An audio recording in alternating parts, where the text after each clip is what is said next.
If you're ready to explore the Hebrew roots of your Christian faith, then grab your Bible and let's get started. Shabbat Shalom and welcome on this Sabbath day. I want us to take the time to remember as we are studying the book of Judges is that the people of Yehovah did cross over to the promised land under the leadership of Joshua.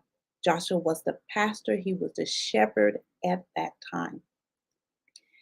Now, in the book of Judges, we know that Joshua has passed on. He is no longer with the people.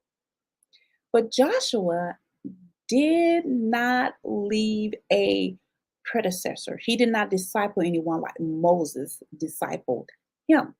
So he is most definitely moved on with no one to lead the people of Yehovah, you would think. But at this moment, Yehovah is still there. So they still had to follow his instructions because he is the king. So they had to depend on the king and not a human leader. Now, there were specific instructions that the people of Yehovah had to follow. And these instructions was taught by Moses. Remember, it was given from Yehovah, taught by Moses, and most definitely not only implemented under Moses, but really implemented in the promised land by Joshua. And these instructions come in two folds. These instructions came in twofold. Onefold. You shall love Yehovah, your Elohim, with all your heart, with all your soul, with all your mind. Second, you shall love your neighbor as yourself. So those are the twofold of instructions that was given to the people of Yehovah of that time and of our time today. So what we're going to learn in the book of Judges, what we're going to read about is how, if, when the people of Yehovah was implementing these twofold instructions, which is all of the Torah. Welcome to Reconcile the Kingdom, where we're working towards becoming a harmony of the whole word of truth. My name is Patrice Robinson, and I greatly appreciate every last one of you who was able to join me today in this live premiere, and for those of you that will be joining me on the replay.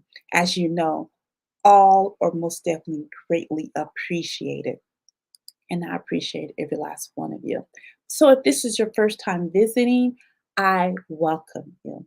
5th time, 50th time, 300th time, I welcome you all. But I'm hoping that you are ready to join this family, ready to join this family that does not mind searching the scripture, does not mind challenging the religious system's teachings that we have been under for hundreds of years, and does not mind being a dedicated, committed student, lifetime student of the Bible. And you can easily join this family by hitting that subscribe button below and that bell. The bell lets you know when I'm live, when there's any announcements or any updates. That's the purpose of the bell. Now, I hope that you know there's other ways to support this ministry. Other ways that you can support this ministry is by making comments in the comment box. Sharing this link, you can share the link right now that we're live to your friends and family. Because remember, if you're learning something, they can learn something too. Giving me a thumbs up. Follow me on Facebook, Instagram, Pinterest, Spotify, YouTube, and YouTube podcasts. Shop in the online shop. Reconcile the Kingdom have a digital online shop where we have individual Bible companions and workbook companions. These are available for you, and we have like over 30 items because the goal is to put for all 66 books of the Bible information to be up there for you to be able to focus and organize and get things done with the word of Yehovah. And of course, we have the love drawer. So all this information is available to you right in the description box, and you can take a look at that. Now, I appreciate if you do not shop during the Sabbath day. Don't shop during the Sabbath day. Please wait till after the Sabbath day. Thank you for all, and I welcome you all on today. Now, so I just want to remind you, if you have not purchased your Judges workbook, you should.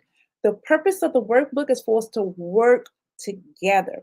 We have to, I think it's better for us to work together because we learn from each other and we can share what we learn from each other because this is a community and it's not for me just to teach you because I can learn from you too. So, this is the reason why I enjoy comments. So, maybe you corrected me or showing me something that I didn't see. And so, this is how we learn from each other. I want you to remember throughout this teaching, you have opportunity to make those comments and sharing as usual. But at the end, any questions that you may have, we can address those at the end. And that's all that is available for you. So let's get started here. I'm going to share my workbook information. Let me pull that up. Here we go. So during the introduction of last week, we did cover the 5 W's in some way, in some fashion. I didn't direct you to those because I also want you to do some things on your own. So we did cover who is the author. Actually, we don't know who the author is. It's possible Samuel the prophet, who's also the last judge. To whom is this written to? Of course, we know all believers because we can learn something, but directly. It is written to the children of Israel to learn from their mistakes. Remember, this is not to the Jews alone. Remember, the Jews is the tribe of Judah. This is for all of Israel and for those who have joined in. When was this book? What's the timeline that it covers? 1380 BC to 1045 BCE. Why is this book written? The importance of righteous judgment, the importance of following Yehovah instructions. And he's calling his people back to him, back to Yehovah. And that's what you find throughout the Old Testament, what we would call the Tanakh. Now, what division do you find in this Bible? Now, we know that this book, the book of Judges, for the Christian base, the denomination, non denomination religious system, consider this book as historical. And those are the Messianic Hebrew, even the Jewish faith, Judaism, and all of those see this as a prophetic book. And the number one reason it is a prophetic book is it's resonate with us today. Because just like the children of Israel that we will find in the book of Judges, and all those who join in with them, they began to follow their own ways because there was no king visually for them to follow. So that is the 5 W's that I have gotten out of just the instructions, the introduction that we did last week. Now let's talk about the key points for the introduction. Again, the people are crossed over to the promised land. Now they still have to fight for what is theirs. The enemy did not just hand over the land, they had to fight for their land that was promised to them. Then we will find there's a cycle of Jehovah's people with obedience and disobedience and calling out to him over and over and over again. But we have to remember that this did not begin in Judges. This cycle actually began back in the wilderness. This is why I say the Torah chap points, because it's already been through Genesis, through Deuteronomy, to kind of have some background of what was going on. We also went over that Judges, their role did not begin here in the book of Judges. It will begin way back in Exodus under the advice of Jethro, which was Moses' father-in-law. As we learn through the Torah, there are rules of engagement with people of the land. Whether it's the Canaanites or other people, there was rules of engagement. We cannot be unequally yoked, which we know that this is where Paul got this from in 2 Corinthians 6:14. And they were supposed to annihilate, to kill all the Canaanites. That's the cursed people. And those are the people land that was promised to the children of Israel. In my introduction and my sheet, I have my word study that we went over last week, all the cross reference, and some insight that I got out of the introduction. Now, the question point. No one has an answer for this, but my question was always, why didn't Joshua disciple anyone? Why wasn't there a predecessor? You know, actually, reading the book of Judges, I felt like um, that Yehovah wanted his people to start leaning on him. And that's always as it has always been. He wanted fellowship with his people himself. So this is my concept of that question that I rose that came to me as I've been studying.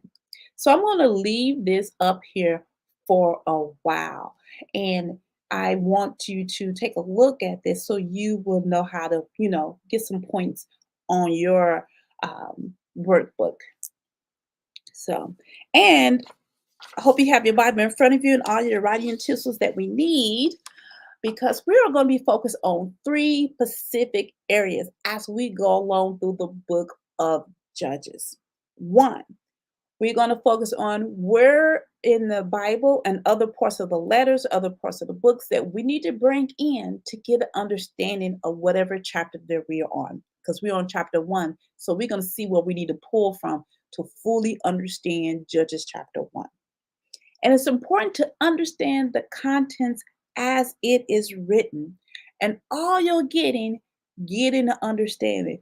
The book of Joshua was not written and handed down to us just to read it.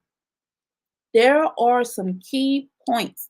There is some information that you need to gather out of the book of Judges. This is why you have the Holy Spirit.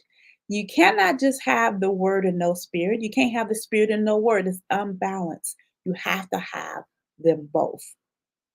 And I always want you to remember what tools that is available to you. I did a whole series on what's called preparing for the work.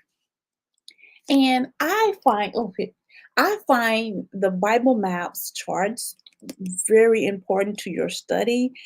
There's the Strongs, which is important to your study, the Bible Dictionary, the Bible Gateway, there's Bible Hub, there's logos. There's so many different tools that you can use to get an understanding. But you must get an understanding of the Torah, because it helps you rightly divide the word of truth and understand what's going on and what is the problem and how to correct that problem. Not only what is written, but in our personal lives. This is the reason for that. So those are the three areas that we will focus on throughout our journey through the book of Judges. So now we're going to begin with Judges chapter 1. Yes, there are cities, names, places, towns that are difficult to pronounce. But that does not mean that we ignore them. That does not mean we do not study. That does not mean that we don't give them a try, because there is a reason why everything is written before us. So we are going to go ahead into Genesis chapter 1, and we will go from there. I'm sorry, I said Genesis. I think Genesis is on my mind getting ready for Tuesday Torah studies. But we are in the book of Judges. Here we go, chapter 1. Now, after the death of Joshua, it came to pass that the children of Israel asked Yehovah, saying, who should go up for us against the Canaanites first to fight against them? And Yehovah said, Judah should go up. Behold, I have delivered the land into his hand. And Judah said to Simeon, his brother, come up with me unto my lot, that we may fight against the Canaanites. And I likewise will go with thee until thou lot. So Simeon went with him, and Judah went up, and Yehovah delivered the Canaanites and the Perizzites into their hand, and they slew for them in Bezek 10,000 men. And they found Adonai-Bezek in Bezek, and they fought against him, and they slay the Canaanites and the Perizzites. But Adonai-Bezek fled, and they pursued after him and caught him and cut off his thumbs and his great toes. And Adonai-Bezek said, 70 kings, that means 70 kings, having their thumbs and their great toes cut off, gathered their meat under my table, as I have done. So Elohim have inquired me that they brought him to Jerusalem, and there he died. So he did this same act to other kings, cut off their thumbs and their toes, and they ate under his table. So has Yehovah repaid him for what he has done. So we just read just the 7 verses of the book of Judges, and actually there's a lot in there, but we don't have the time to go through every single thing in the book of Judges because it would probably take us a year to get through the book of Judges itself. But I want you to understand that Joshua is gone, but the high priest is still around. The other priests are still around, the other Levites are around who's working in the tabernacle. Remember, the tabernacle is still there. You have the elders, you have the leaders of the tribe, you have the judges that are there. So although Joshua's gone, you still have some leadership that is there. But what we just read in here is the children of Israel still at war. And someone would say, well, I thought they got the land. I thought they conquered the land. No, they did not. What you see here, what you're reading in here is come from Joshua chapter 13. Because the land has been divided, but they haven't conquered the land yet. So let's see here. I think what I need to do is take down these judges and bring up a map because I want you to pay attention to the map as we're reading in Joshua chapter 13, verse 2 through 7, the land. It's important to understand the land. Here we go, Joshua 13, 2 and 7, so you can understand what's going on in Judges 1 through 7. In this land there remains all the regions of the Philistines and all of those of Gershites, from Shahar, which is east of Egypt, even as far as the border of Ekron to the north is counted as Canaanite. The 5 governors of the Philistines, the Gazite, the Ashdodite, the Ashkelonite, the Gittite, the Ekronite, and the Aphite, to the south of all the land of the Canaanite, and Mara that belongs to Sidonians, as far as Appak, to the border of Amorites, into the land of Gabelite, and all the Lebanon toward the east from Bagad below Mount Hermon, as far as Lemra. All the inhabitants of the hill country from Lebanon as far as Mesopotamia, all the Sidonites, I drive out for the sons of Israel, only allotted to Israel as an inheritance, as I commanded you. Now, therefore, apportion this land as an inheritance to the 9 tribes and the half tribe of Manasseh. So what we just read out of Joshua 2 through 7 is what Yehovah given the instructions of how the land should be divided. In Judges 1 through 7, what we're reading is the tribe of Judah and Simeon getting together to conquer their land. As you see on the map, Judah and Simeon are intertwined together. They fought together to get this land.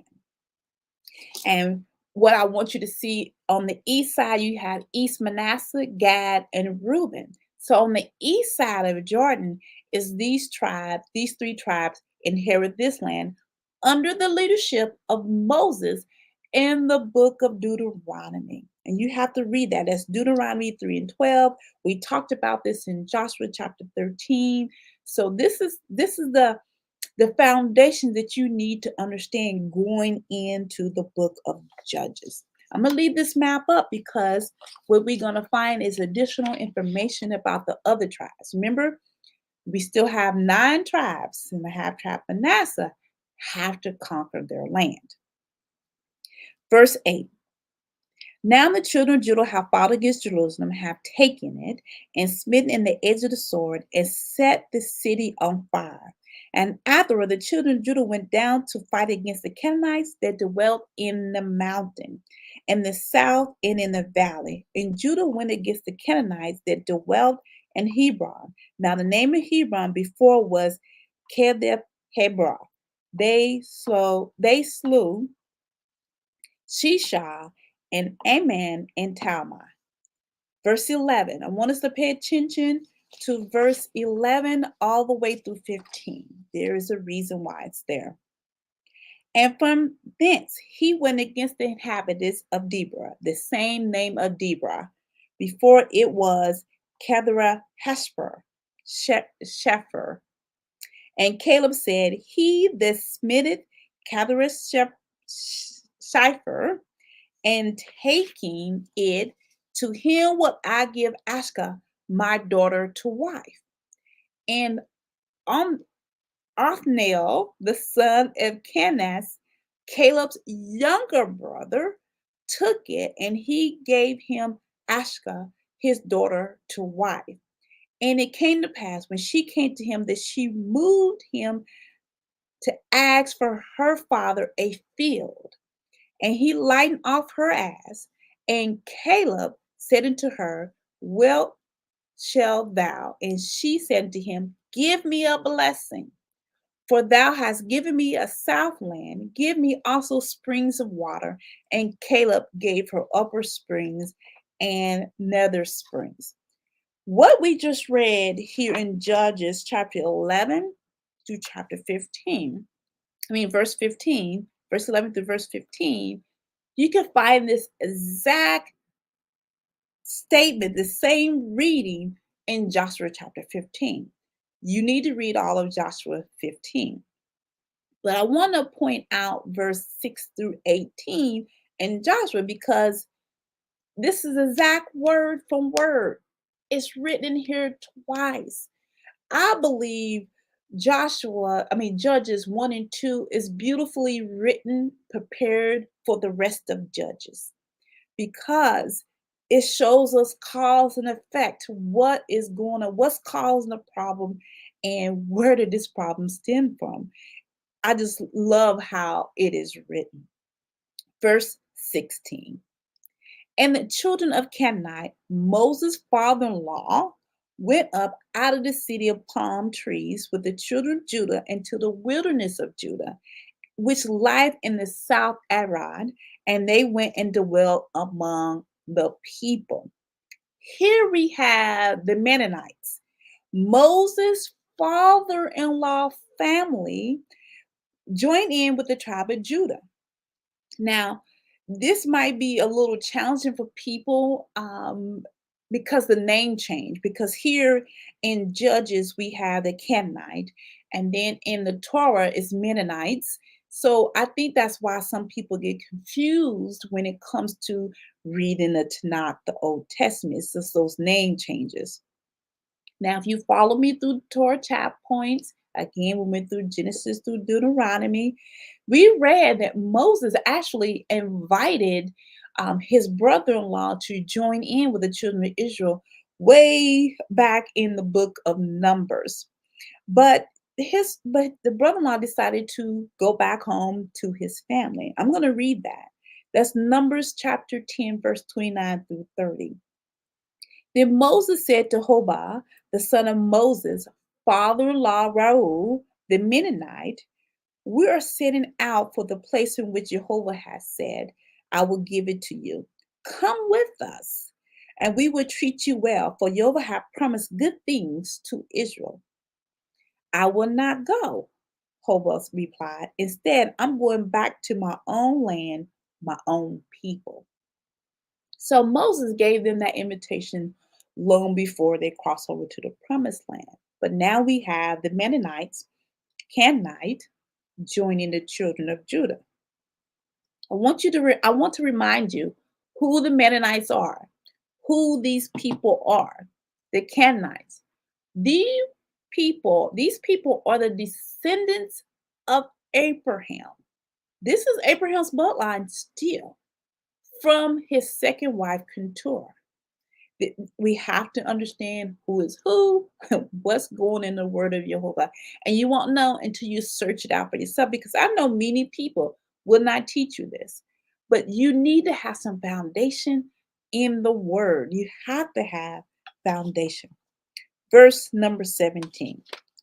Now, as we read the rest of chapter 1 in the book of Judges, it's important to understand what's going on. I'm going to point it out to you, because this is how the children of Israel gets in trouble. Verse 17. And Judah went with Simeon, his brother, and they slay the Canaanites that inhabited Zerah, utterly destroyed it. And the name of the city was called Hamath. Also Judah took Gaza, and the coast thereof, and Ashkelon, and the coast thereof, and Ekron, and the coast thereof.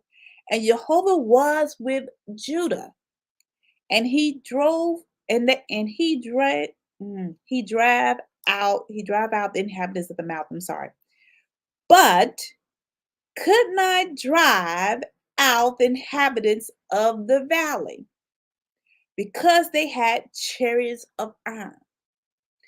And they gave Hebron unto Caleb, as Moses said, and he expelled thence the 3 sons of Anchan. I want to pause there. So we have Judah and Simeon. They're fighting, but they could not drive out the inhabitants of the valley because they had chariots of iron. Remember, the children of Israel do not even get into the iron making until, I think, David. So they're fighting these battles, but they had to have faith in Yehovah to conquer it all. So we see they did not drive all the inhabitants of the valley out.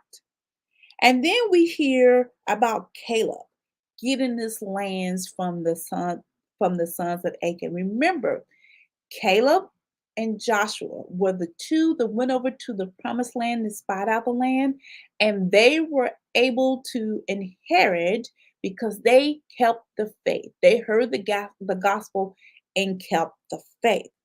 And so Yehovah promised this land in particular for Caleb, because what his feet trotted on is what Caleb inherited way back in the Torah. You will find this in Deuteronomy 1, I believe it's maybe chapter 11, verse 36 of Deuteronomy, and Numbers 14 and verse 24.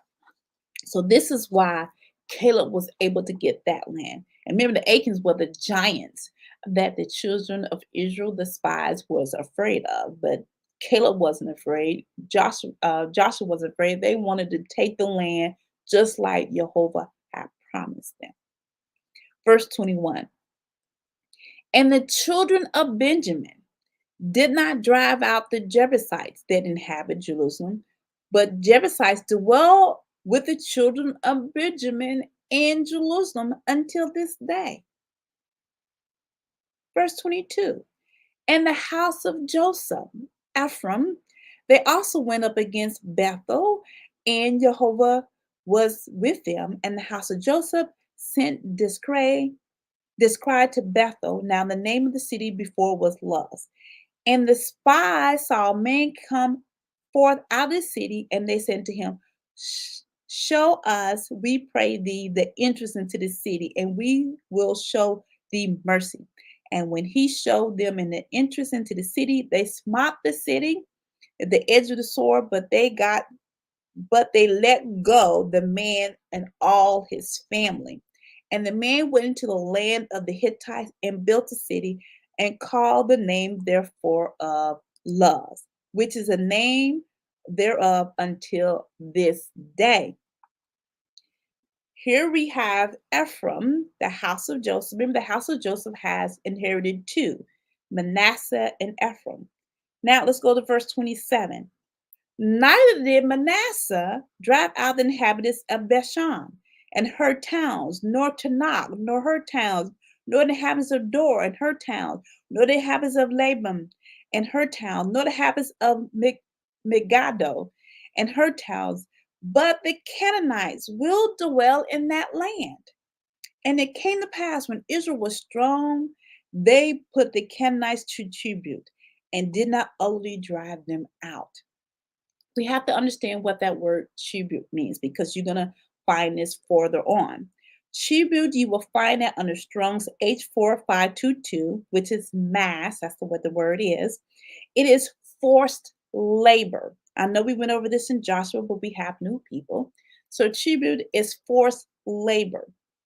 So this is what Manasseh, the other half of Manasseh on the west side, put the children of the Canaanites, they made them into forced labors. Verse 29. Neither did Ephraim drive out the Canaanites that dwelt in Gezer, but the Canaanites dwelt in Gezer among them. Neither did Zebulun drive out the inhabitants of Catron, nor the inhabitants of Nahal, but the Canaanites dwelt among them and became tributars. Tributaries. That's what it is in the King James Version. And that's the same as tribute. So they have forced labor. Verse 31. Neither did Asher drive out the inhabitants of Akron, Akko, nor the inhabitants of Zidon, nor Ablab, nor Chazab, nor Helbah, nor Akla, nor Hebron, but the Asherites dwelt among the Canaanites and the inhabitants of the land, nor did they drive them out. Are we seeing the pattern? Are we seeing how the children of Israel go fight, but they're not driving all the Canaanites out? Hence, leads to the problem. Neither did Naphtali drive out the inhabitants of Bashem, Shemesh, nor the inhabitants of Bethana, but he dwelt among the Canaanites, inhabitants of the land. Nevertheless, the inhabitants of Bashan and Bethana became tributars unto them. And the Amorites forced the children of Dan into the mountain, for they would not suffer them to come down to the valley. It's like the Amorites put the tribe of Dan under siege because they wouldn't let them come down to the valley. But the Amorites would dwell in the mountain of Heres and Aklon and Shalbam. Yet the hand of the house of Joseph prevailed, so they became tributars. And the coast of Amorites was going to Akbarim and the rock and upward. So the question is, why couldn't they drive out all the Canaanites? There's actually a reason for that. And we are going to learn why this happened the way it happened as we continue through the book of Judges. So we have the 9 tribes and a half tribe that the children of Israel that was left, that was supposed to conquer the land.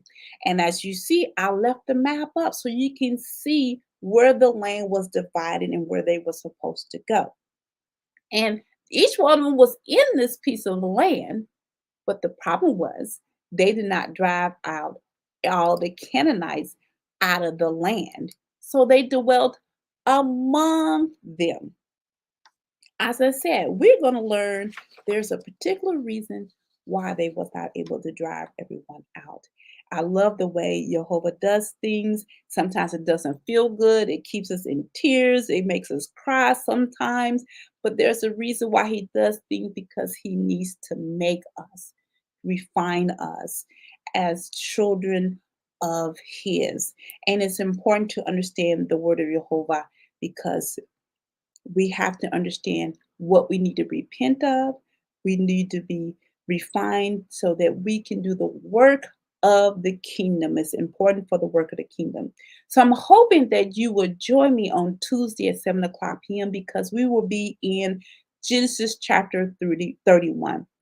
And don't forget, I do welcome your questions and your comments. I'm surprised that I didn't get any questions or comments when we covered Genesis chapter 1, because I thought that was interesting that we covered those areas. So if you go back and look at Genesis chapter 1. You have some questions. I still will answer those questions. And next week we'll be on Judges chapter 2. This is foundation. This is really good stuff to get us to the other issues in the book of Judges. So I most definitely thank and appreciate every last one of you that came here on today. I know I didn't use the banners like I normally do, so I want to remind you, you are welcome to donate in the love drawer and visit the online store after the Sabbath day is over.